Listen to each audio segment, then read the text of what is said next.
Hello everybody and welcome back to the Overlap Breakdown channel. As always, I'm joined by my co-host Umir, who's a professional football scout and analyst. And we're here to cover why Thomas Frank is the man to reset Tottenham. Right, morning Umir.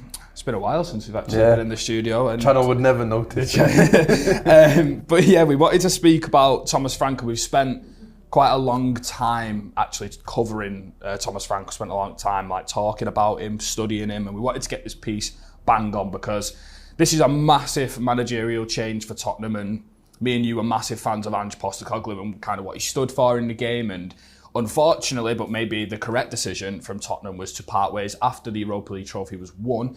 And now they go into a season completely fresh slate, and they've got Champions League football trophy under the belt.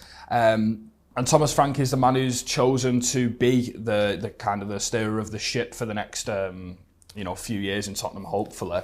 And I want to ask you straight away why we were so big on this appointment, even probably prior to him even getting appointed. I think we both probably would have suggested him as the main candidate. Yeah. And not just as a football manager, but almost what he stands for in terms of culture, building, sort of foundations, his CV so far at Brentford, what makes it so impressive. We'll cover that all in the data and sort of the resources he has available and everything. But just off the top, how impressed have you been by Thomas Frank? And this is long in the making, this sort of jump up to a top six team, isn't it?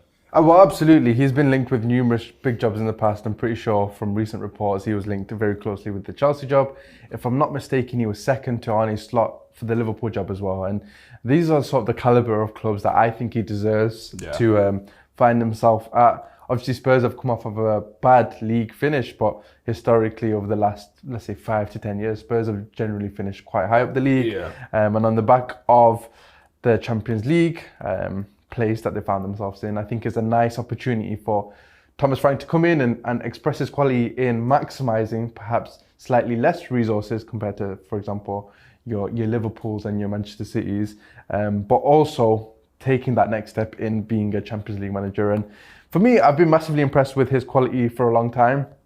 I think he is different from some managers because he doesn't fixate primarily on a certain philosophy. You look at different managers and you can kind of pin their team down to a specific philosophy. I think of Maresca, for example, who obviously has some flexibility, but you can kind of know what a Maresca team would look like. And Frank is a little bit different in that sense. He's very much heavy on principles and then letting the players guide what that system might look like. But he's very analytical. He takes the opportunity to listen to his team. Brentford have a very well-oiled machine around him, and he's taken a lot of those stuff with him to Spurs as well. We'll certainly get into the various principles that have been at play over the last few years, but the fact is he's chopped and changed and adapted and evolved essentially over those few years to make this Brentford team a very competitive outfit despite a very reduced wage bill. And he's a very strong manager for me, and I'm really glad that he's got this opportunity to show it. Yeah, and just kind of to jump off the back of what we were saying there about how impressive his job has actually been at Brentford. I've got the Premier League table since the 21-22 season, and we can see in that time for the teams that have been in the Premier League that still remain, he's 10th, and basically every team above him is either a Big Six team, a team who has made that jump, or Brighton, who's probably par on par. But the big difference is that Brentford actually have the second lowest wage bill in the Premier League, and what we was talking about resources, usually your wage bill reflects how well you do in the league. And more than transfer fees, more which than is transfer fees, because you're paying for the quality and you're paying them players to deliver a certain level of quality. So in theory, I know Brentford have been this, as you mentioned before, well-oiled machine with all these facets to their recruitment. In theory, he's actually overperforming the squad that he's been given because he's elevated them so high up the table. And I know last season they didn't do very, very well. He's got the team now who's got a second lowest wage bill and cranks them right up the league, put them mid-table, and he's earned a move because of it. And I wanted to show just a little bit more about Thomas Frank's adaptability over the years that he's been at Brentford. And I've got Brentford's formations used per each season that Thomas Frank has been there. Yeah. And In 1920, he used 4-3-3, 60% of the time. Season after was the exact same, but then he got promoted in 21-22 season, so they were in the Premier League for that season. And he then used a 3-5-2, 41% of the time, a 5-3-2, 21% of the time. Again, next season, 5-3-2. The next season, he now incorporates a little bit more tactical flexibility and pushing a bit more. That's when they transitioned mostly to a 4-3-3 again. They played that 35% of the time last season.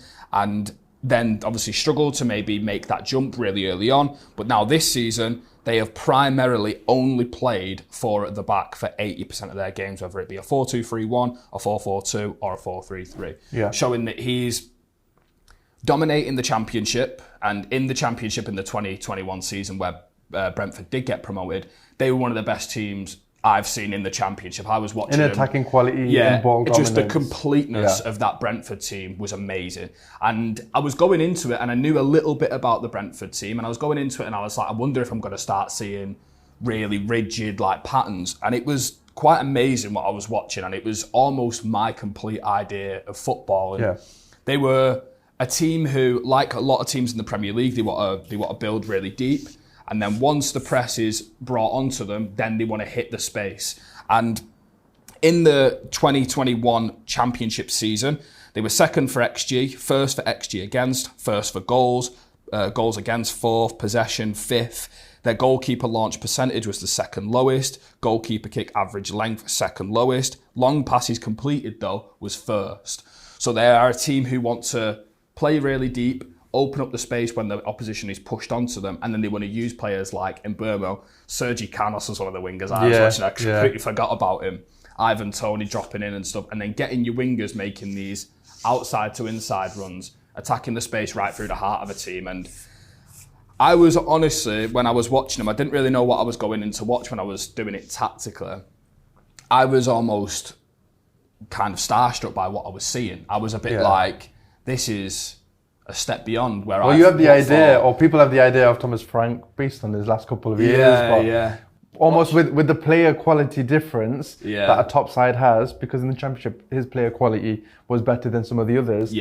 He can then showcase this heavier possession style or this more attacking style of football. And it's brilliant to show that sort of completeness as you're describing. It was just kind of giving me a bit more confidence to be like, this is a manager who could probably translate quite well. And I know Champions League and basically having no training ground time at all when the two competitions get up and running. I know that is a problem for most managers.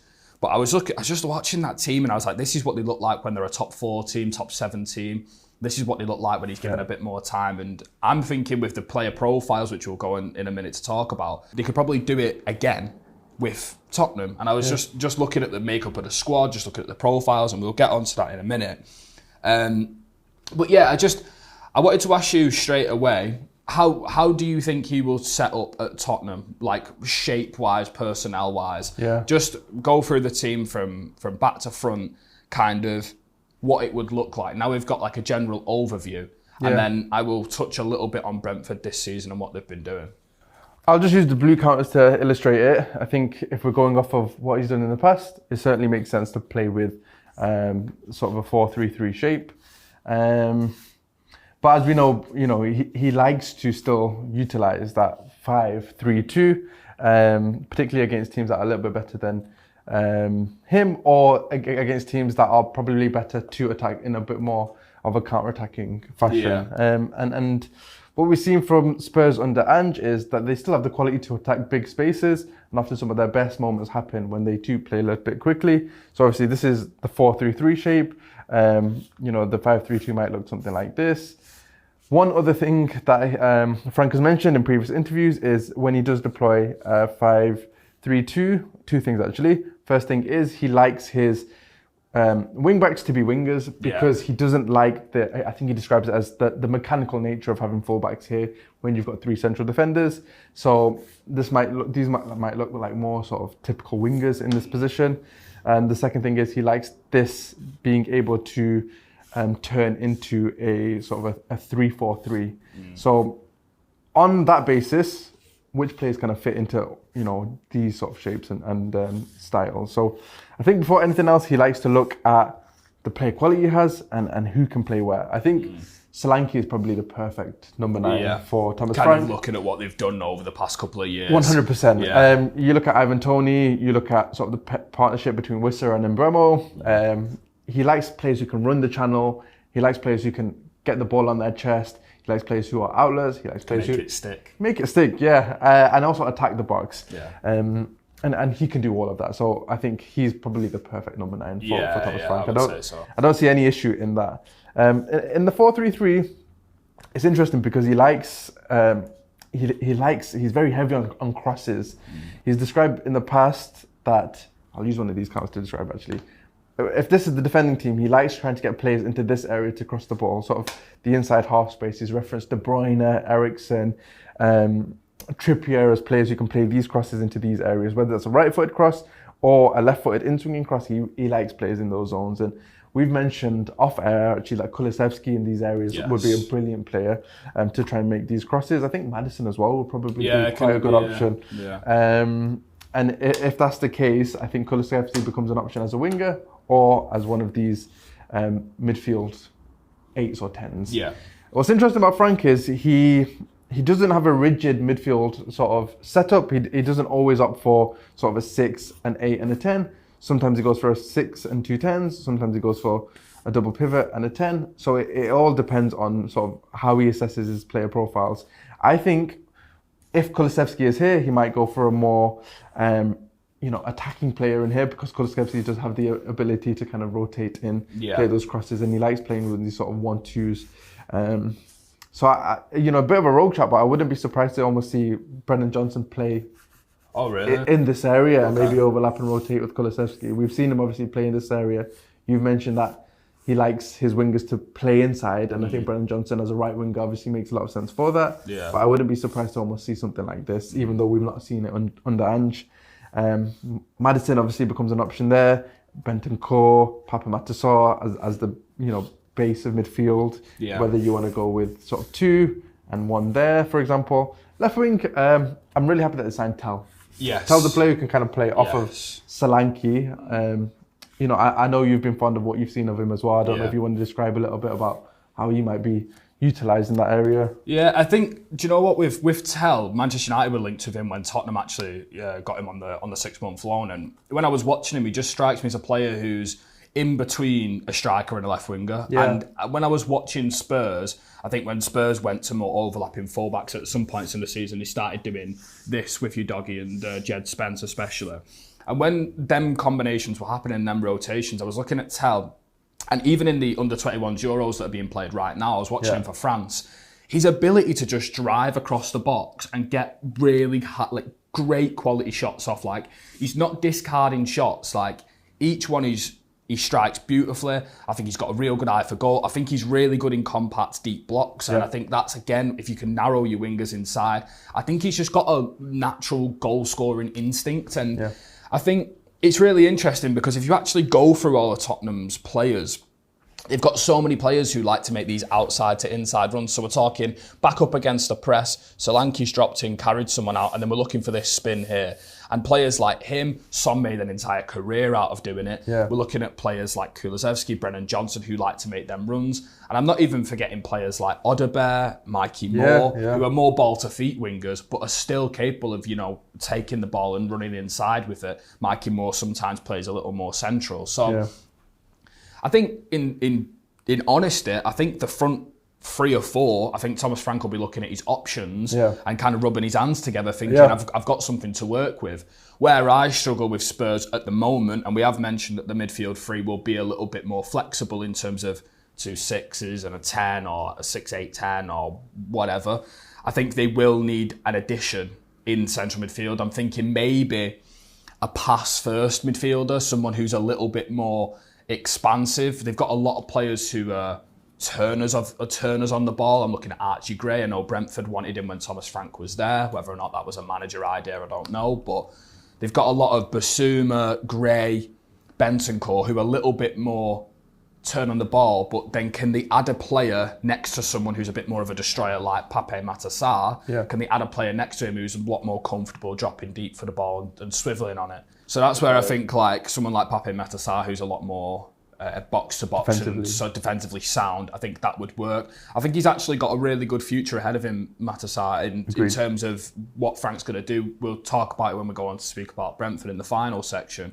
But you were talking about the H jumping out, and I think he's probably the best for out of possession jumping out onto players. But moving on to the back line, I think it somewhat picks itself. Depending on who stays, obviously, there is a lot of question marks around Christian Romero. And you can just do it as if the players are still there. But I think Christian Romero, if he is to leave, which is what I'm seeing currently, they will have to replace him with an absolute monster, both physically and technically. I think slightly different from Ange is the fact that like these players will be a bit more protected. Like these two players in Van de Ven and Romero, probably, I think definitely the best centre-back pairing for Spurs, had a lot of work to do, and they did a fair enough job. But with a bit more protection, they look even better. And I think these fullbacks are brilliant in general in Udogie and Porro. And I think Frank will be looking at especially Porro and be thinking, get him on that line.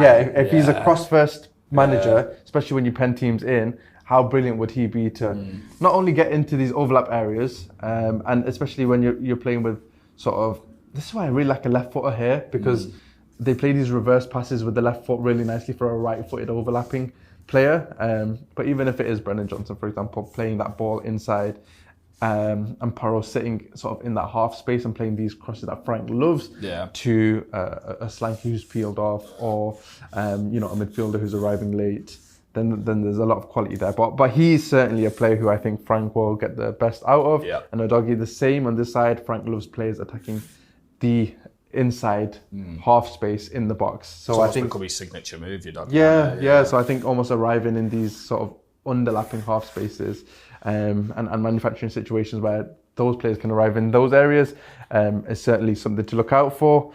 I think that's generally how we might see them. I know it's fairly vague, but I think that's probably Frank's biggest strength in terms of generally setting up a system, giving players the freedom to express their quality, but then giving them principles to follow, and that gives them a bit of structure. A bit of guidance. In the final third, they press high, they go man-to-man. In the middle third, they probably drop into a bit more of a zonal kind of 4-4-2-ish or 4-4-1-1.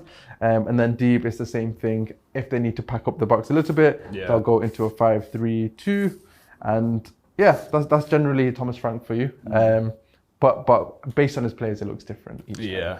It's going to be weird watching him go to another club, because obviously we don't really know what he's going to do. And I think I'm fairly certain that, Tottenham fans, you don't have to see this anymore. You don't have to see this anymore. But I'm sat here and I'm like, I don't know. He might do something crazy. He played Ayer as the right back early on in the season and kind of shuffled it along to make a back three. Had Lewis Potter doing the overlapping. And I really want to touch on sort of what he's been doing with Brentford this season, which is obviously the most recent iteration of a Brentford team under Thomas Frank. And before we actually go on to speak about that, you mentioned that Spurs, you've mentioned it actually the whole way through the season, you think Spurs are better when they're counter-attacking. And as we've mentioned, this is more of a big space team, this Brentford team, who like to draw on the press and then hit long. And I just want to show you that 13 of Spurs' 64 goals were scored on counter-attacks in the Premier League this season. Showing, and that's one of the highest percentages in the league, by the way, in terms of going from a team's total, in terms of the counter-attacking goals. And then the next stat I've got is passing rate in the 24-25 season. So it's the amount of passes you're playing per second, how fast the ball is moving. And Brentford are actually 18th. And I want to show you why that is the case. And to show you, the teams that are around them, Everton, Ipswich, Bournemouth, Aston Villa. What do all them teams have in common? They all want to play very, very deep possession like this. And I'll actually show you in theory what they do. They want to draw on the press like this, and they want to invite that man-to-man pressure, and then they want to use these wingers to spin in behind. And Mikael Damsgaard, I just mentioned to you off camera, has been this sort of roamer in these 4-4-2 situations when they're playing a little bit deeper. I can see Maddison replicating that. I think every single time I think about Maddison, I think about him just moving freely around in between the lines. I think that's perfect. Dominic Solanke, again, perfect. And then they're trying to get here, and Visser has almost made this Tony replica in terms of when I was watching him, I was like, I thought you were just a goal scorer, a bit of like a creator, but he's actually dropping very deep, inviting the pressure, and then we're looking for Brian Mbeumo and Kevin Schade to actually, attack the space that's left. Starting wide, but then coming in, and it kind of inviting the centre halves. And I remember I watched the Brighton game, and Herzl is very much a manager who likes to score man to man.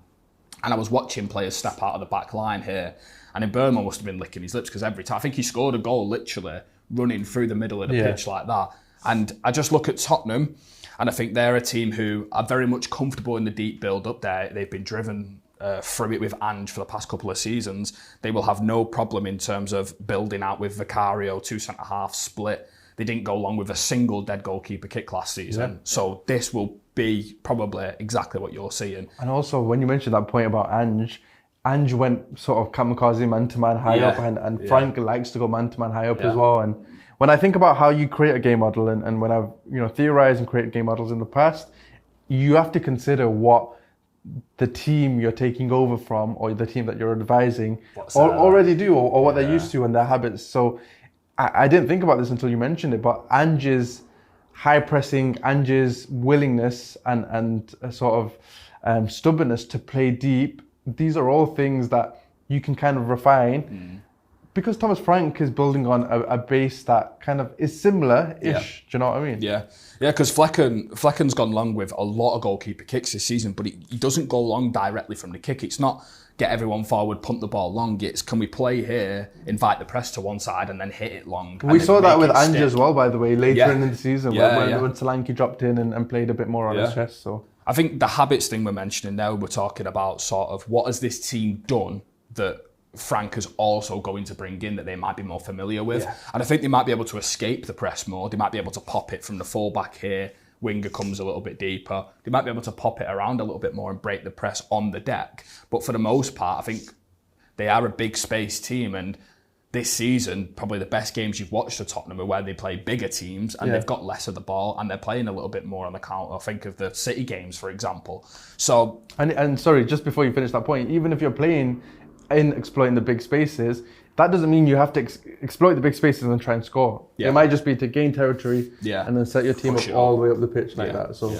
it won't be a case of he's always conceding possession, but I think he'll play on the strengths of certain players. Often after set pieces, in that second phase, he'll ask his centre-backs or his striker to pop out into these areas and surround players with him so they can target their tall players and then get the knockdown. So that might be a case where we see sort of him pull here for long switches and things like that. But I think he really exploits sort of everything that you can exploit within football, whether that's sort of these small situations or set pieces as well. Yeah, so I've got a quote here from Janel, and I wanted to just read this out because I'm going to go on in a minute to talk about a Frank quote that I've also got, but this is sort of what we're talking about. Step by step, you can see our development. We're still aggressive against the ball. We have solutions long, but we now know how to make the pitch big and play from the goalkeeper. We're talking about adding layers onto principles, and they've added them layers. The way we play, it always has a balance where we win the ball and we go in the transition. We do that a lot, and it's what the fans want to see. But if we've got two in attack against their four defenders, is it necessary to force it and lose it again? Again, adding layers. Can we get to the final third? Can we slow it down? Can we play? So I try and find that balance when we're in transitions, thinking, should we keep it now? Should we play? Should we play in behind? And that is the difficult part for our midfield. So obviously, Thomas Frank has been this manager who's adapted from season to season, doing different things. And I think some of the players are obviously still getting to grips in terms of it's a temperament issue. When they play long, when did they go? When did he play short? When did they invite the press? When did he go long to beat it?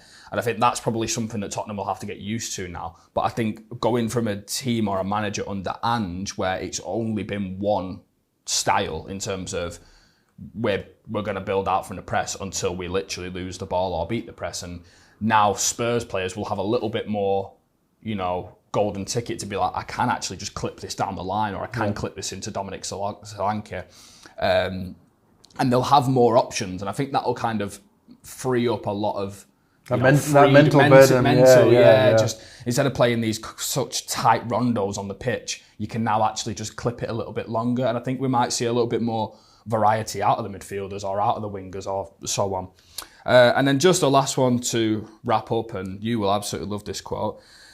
The best managers adapt. Guardiola is the best in the world. He's been good and privileged to have 3 of the best teams in the world, but every year he adapts to different styles. He's the one who started to use 4 central defenders in the defence. Just because he has 70% possession does not mean he's not adaptive. He's very aware of how to win. I know it's clearer when you're going from being a dominant team in the Championship or a very offensive team to being more defensive. It's also because of the levels in the difference is so big. So I'm extremely proud and happy that we've been pragmatic because it's allowed us to stay in the league. It's given us the foundation to stand on because we're pragmatic, and then we added layers, and maybe that's the biggest part of our success. It's one of my favourite. That's one of the best things that I've ever heard. It's just, and in a world in like a sort of era of managers where they're so reliant on one strategy and one solution, I think what Thomas Frank has done is he's had years, and we're talking about giving him years at Tottenham to do this exact thing.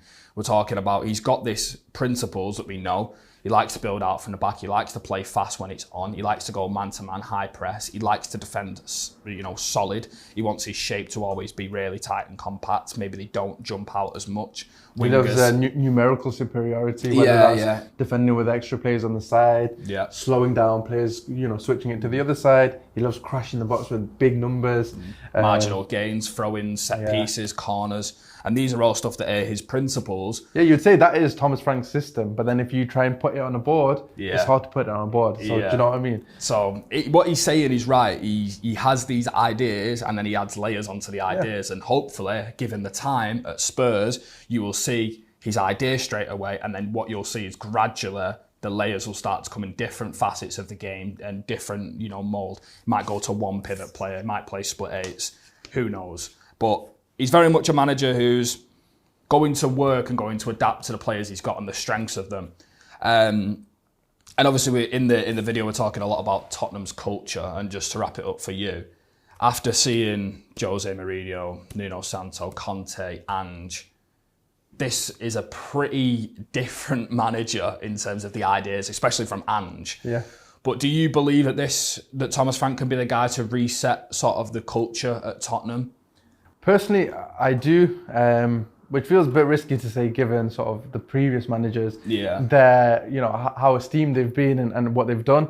I think the timing of it is brilliant because Ange, although he lacked some nuance in terms of balance, he gave a brilliant platform for Frank to go off of in terms of you've now instilled that hunger for winning. You're off the high of having won. Yeah. You've brought in a manager who has a brilliant sort of ability to profile, but also a brilliant platform for players to then play through in terms of there's a good structure defensively, there's a clear idea, there's still freedom for players to play and express their quality in. But there's also a similarity in terms of that deep build-up and also that high man-to-man pressure. So it's not a big change. For example, Erik Ten Hag to Amorim, their game models for me are vastly different. And although these game models are vastly different, the principles between Ange and some of the qualities that the players have developed under Ange are similar to what Frank's trying to implement. So that, as well as his great ability to communicate, his sort of less ego-driven managerial style, and his ability to know the league and also adapt to players in opposition and other teams in the league, I think I'm a huge fan of this signing, and I think he deserved a move up for a long time. So, yeah, brilliant from Spurs. I would love if they backed him a little bit in the window and put that investment behind him. But he's managed to do things on a lower budget. And these players, no disrespect to Brentford, but I think these players should innately have more quality than the players that Brentford do. Yeah. So I would expect them to kind of set off on the right foot and play quite well. Thank you very much for watching. If you did enjoy, please don't forget to like, comment and follow the channel. And we'll be back next week for some more analysis.